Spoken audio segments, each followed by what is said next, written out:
So we've been doing all this work, and this has all been done with just, hand tools, chainsaws, things of that nature. We chip a little bit of the wood during the summertime. Right now we're doing burns, and it takes a long time.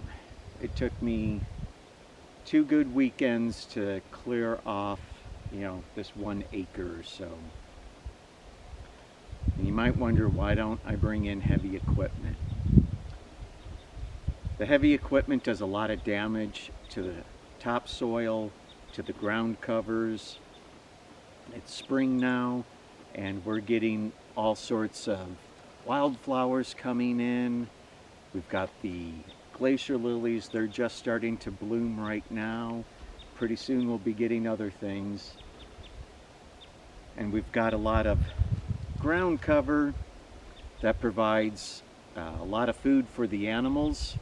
We've got bearberries and strawberries, and of course then there's the birds and the insects.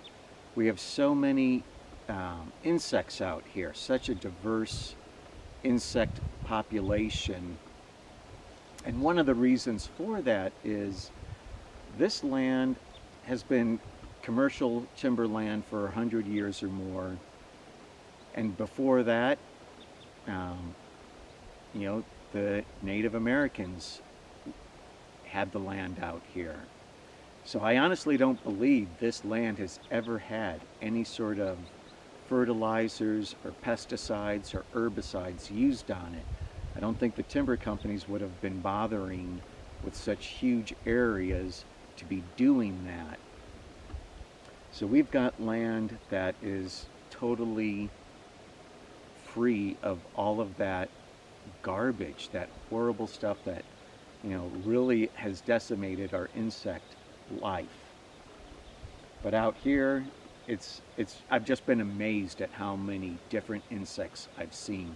Things we've got springtails. Springtails, first year out here, we saw these little black dots on the water puddles, and we had no idea what they were. Turns out they're springtails, and springtails are very useful for breaking down organic matters and turning them into good dirt. We've got great dirt out here. So this is just an amazing piece of property that we feel fortunate to own, and we want to do what's best by it, and that means just being as light on the land as possible. We see all the ruts that the timber company made with their heavy equipment, and it takes years for that to recover. And the people that are using excavators, I'm not saying it's the wrong thing to do, it's just not right for us. And I understand why people do it, because you get a lot of work done in a short period of time. But you really tear up your soil, you tear up your ground cover, and everything suffers from that. The birds and the insects, and it's just a joy to see all of those things out here thriving, and we're trying to keep it that way. And if that means it takes longer, then it takes longer. And that's the decision that we've made for ourselves. It's not necessarily what somebody else has to do. I'm not saying they're right or wrong for doing it their way. It's their way. But this is what we enjoy. So that's why we're doing it.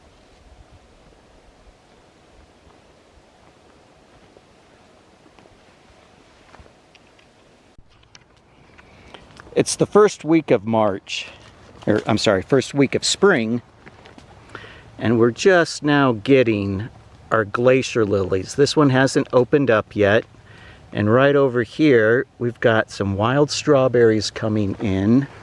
Let's move over here. There's a glacier lily that's starting to open, not fully yet.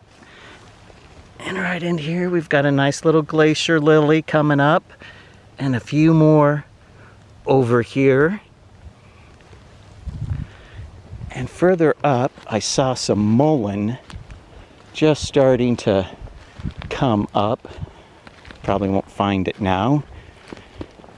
But looking through here, you can see all the little things that are starting to come up through this slash field. And here's the mullein. We've got mullein coming up, and you see how close it was to where I had been burning. And we've got another little bit of mullein right there. Wild strawberries all in here. I think I saw some glacier lilies up here earlier. But this soil is largely undisturbed. And as we progress through spring, we're going to be seeing balsam root sunflowers in here and lupine, and it's going to be beautiful. But if we'd brought an excavator, we'd be starting over from scratch. And I'll show you another reason why we don't bring in an excavator. And this is one of the more important reasons. So this was all commercial timberland, and it was commercially harvested and cared for in a commercial sense. And so they didn't really care about shading out oak trees. And so our land does not have the oak trees that really ought to be here. And if we'd come in here with an excavator, sitting in the cab or some other tractor, I would not probably have seen, especially in the winter time, when things are dead, all of these little oak trees. And they would have been torn up, damaged, or in some way or other. And it takes years just for an oak tree to achieve this amount of growth that these trees have now. And I don't want to start over. It takes years for the topsoil to recover, and even longer for the oak trees to grow back. So that's why we don't bring in the heavy equipment. And when we're done, you know, I think it looks really nice. Still needs a little bit of cleaning up. I've got some debris scattered, some firewood I need to pick up. But largely, this looks really nice. I mean, it's almost looking like a park. And we're going to have little places down here probably where we can have a nice little picnic and just enjoy this part of the property. So I just wanted to make that quick little video for today about why we're not doing the excavator.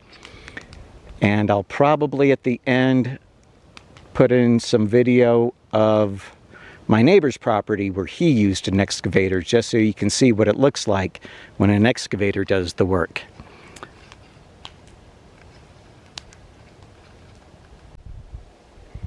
This is some of the ground cover that we have all over the property out here. And these are called bear berries, and they produce what you might expect. Berries that the bears love.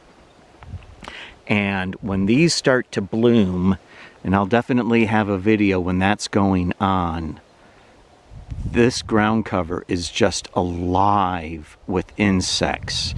They love this so much. And it's so plentiful out here, but it's easy to damage. It's easy to destroy. And we don't want to do that.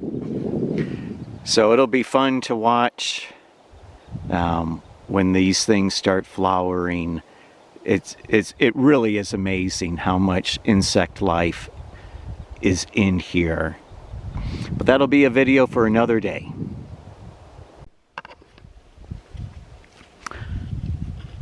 This was one of the first areas that we cleared, and you can see we've got this nice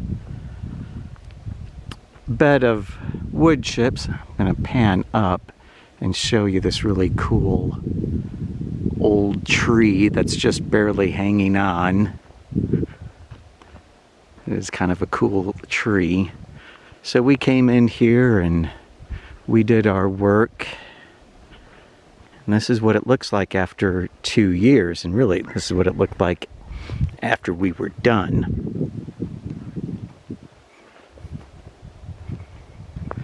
And I'm getting up to our property line where our neighbor used an excavator. And he cleared out this area almost exactly a year ago. He was doing that this time last year. Here's a part of a branch that came down from the sky. I'll pan back up.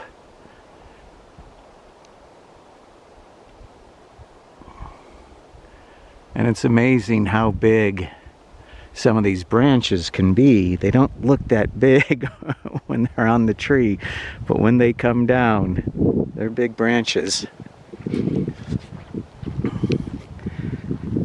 So he cleared this area with his excavator and then tried doing a burn,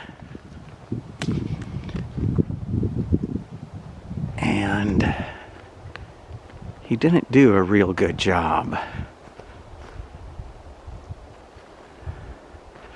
And actually,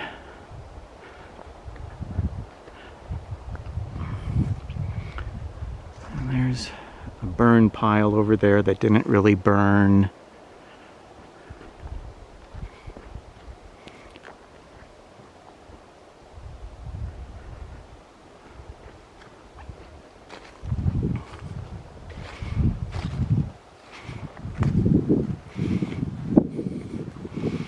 So it's starting to come back a little bit, but he did a lot of damage to some trees. You can tell there's a tree over there that he killed, and then he scarred up some other trees.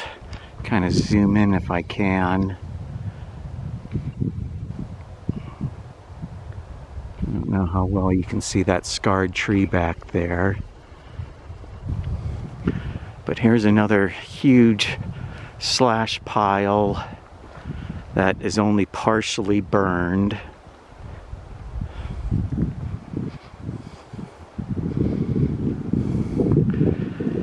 And when you come in with the excavator, this is what you get left with. You just get all this nasty, nasty business.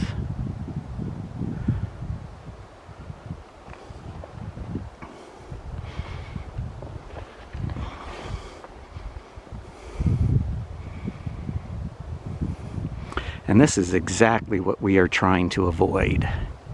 This is what we don't want. Our ground torn up and just debris everywhere. It's really not attractive. It's not good for the land.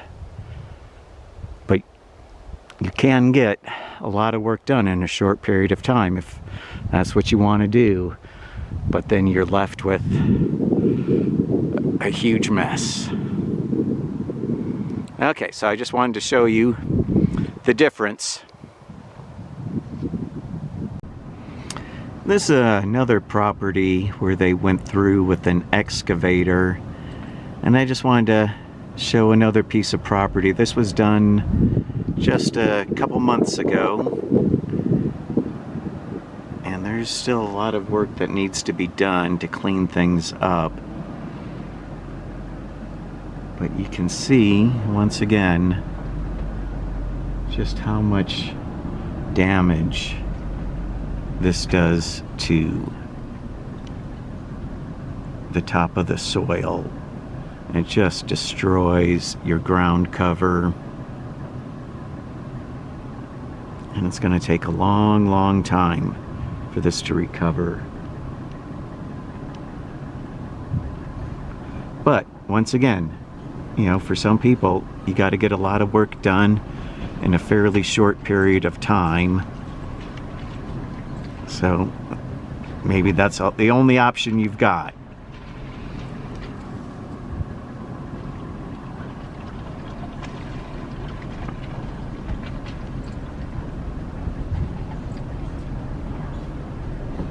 And when when you look at just the amount of debris that needs to be burned, you've got a pile back there that they started burning, but it didn't burn even halfway, it looks like. There's another pile up in here. Yeah, this is just really, really hard.